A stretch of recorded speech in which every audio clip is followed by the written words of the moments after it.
विश्वराज सिंह मेवाड़। सभापति जी, आपने मुझे 26-27 के बजट के ऊपर बात रखने का मौका दिया, जिसके लिए आपको धन्यवाद। उठा है कि जो जर्जर अवस्था में जो स्कूलें हैं उनके मरम्मत के बारे में, उनके पुनर्निर्माण के बारे में। अब यहाँ सभी को पता है कि 2 सालों में भले इमारत विपक्षी गण द्वारा बनी हो, 2 साल में कोई भी इमारत जर्जर अवस्था में नहीं आती है। ये सालों के अनदेखे का कारण है। और बार बार यह भी पूछा जाता है कि सरकार इस इमारतों में, स्कूलों में कितना पैसा खर्च करेगी। वो जवाब बजट में, लेकिन जितना भी खर्च होगा वो जो विपक्षी गण ने खर्च किया उससे तो ज़्यादा ही होगा, क्योंकि अगर विपक्षी गण ने किया होता तो ये जर्जर अवस्था की नौबत भी नहीं आती। स्कूल तो बन जाएंगे और इन स्कूलों की गुणवत्ता को तय करने के लिए, उन पर नज़र रखने के लिए बजट द्वारा सेंट्रलाइज्ड क्वालिटी कंट्रोल लैब्स बनाई जा रही हैं।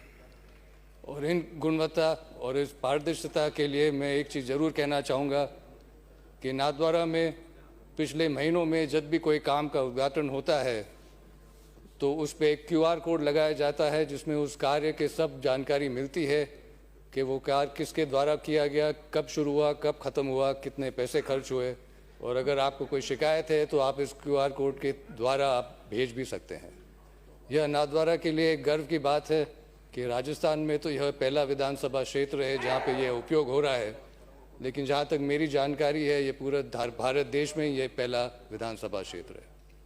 और आशा है कि जैसे पहले सेतु जो ऐप बना था, जो मरीज़ों के लिए सुविधा के लिए बना था, जिसकी शुरुआत भी नाथद्वारा में हुई थी और अब पूरे राजस्थान में अपनाया जा रहा है, इसी तरह ये QR कोड भी अपनाया जाए।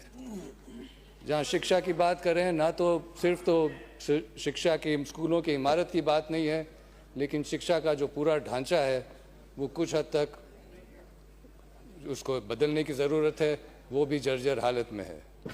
यह एक चिंताजनक विषय है कि जो स्वतंत्र समीक्षा किए गए हैं उन्होंने पाया है कि कई ऐसे विद्यार्थी हैं जो 8वीं कक्षा में है लेकिन वो 4थी कक्षा के सवाल का जवाब न दे पा रहे हैं। यही बच्चे हैं जो आगे जाके नौकरी ढूंढेंगे, नौकरी मिलना मुश्किल होगा। तो जब शुरुआत ही कमज़ोर है तो यहाँ बजट में जो स्किलिंग सेंटर्स की बात हुई है तो फिर आगे जाके सुधार कितना हो पाएगा। जब ये शिक्षा का ढांचा बना तब तो परिस्थिति अलग थी, शायद ये काफ़ी था, लेकिन अब ये काफ़ी नहीं है।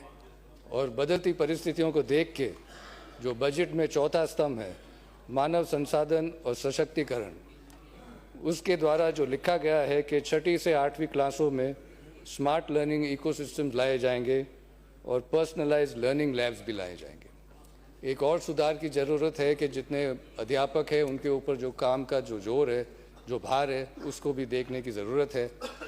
और जहाँ तक आधुनिकता की बात है, मुझे एक और बात कहनी है कि नाथद्वारा में करीब 40 स्कूल हैं जहाँ पे एक गणित प्रयोगशाला शुरू की गई है, जो बनाई है IIT जोधपुर ने, और उससे जो है गणित अनुभव से सिखाया जाता है, जो एक बेहतर रास्ता है। और कोशिश है कि ज़्यादा से ज़्यादा स्कूल में ये प्रयोगशाला शुरू हो और अलग सब्जेक्ट्स में भी ऐसी प्रयोगशाला बनी जाए। और यह भी कहना है कि जो ये प्रयोगशाला है, राजस्थान में ये पहले विधानसभा है नाथद्वारा जहाँ पे ये शुरू हुआ है।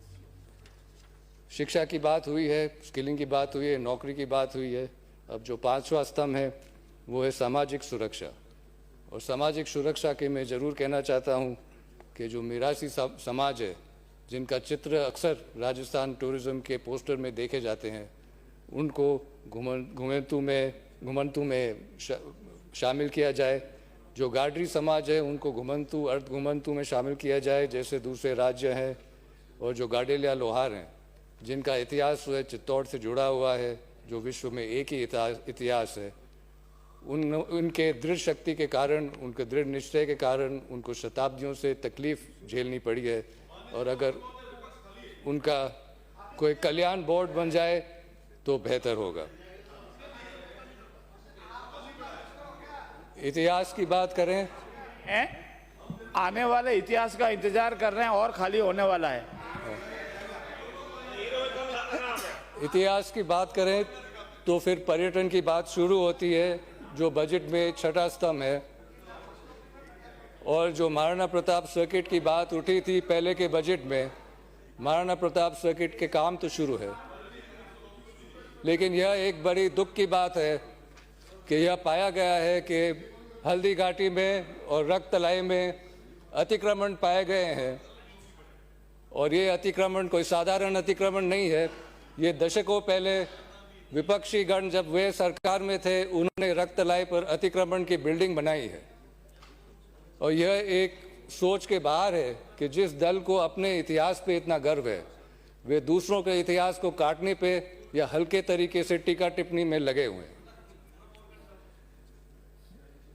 राजस्थान सरकार के जो ये टूरिज्म बजट है, यह आशा है कि ये बजट जो है, जो राजस्थान का इतिहास है, जो कला है, जो संस्कृति है, उसको बेहतर तरीके से संभालेगी, ना कि जैसे पहले के सरकार ने, जिन्होंने आप देख रहे हैं सालों साल शिकायत आ रही है जहाँ व्यवसाय और उद्योग के ब्लास्टिंग के कारण चित्तौड़गढ़ दुर्ग में दरार पड़ रहे हैं। और उदयपुर के बारे में बात करें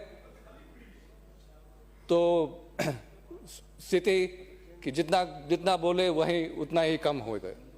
तो राजस्थान जाना गया है अपने संस्कृति, अपने कला, अपने इतिहास के लिए। और अगर हम हर शहर की एक और पहचान होती है और इस पहचान को हमें कायम रखना है, क्योंकि अगर हर शहर और हर मगरे पर हम एक मनोरंजन के केंद्र बनाएंगे तो हमारे संस्कृति इतिहास का तो नाश पहले ही लिखा चुका है।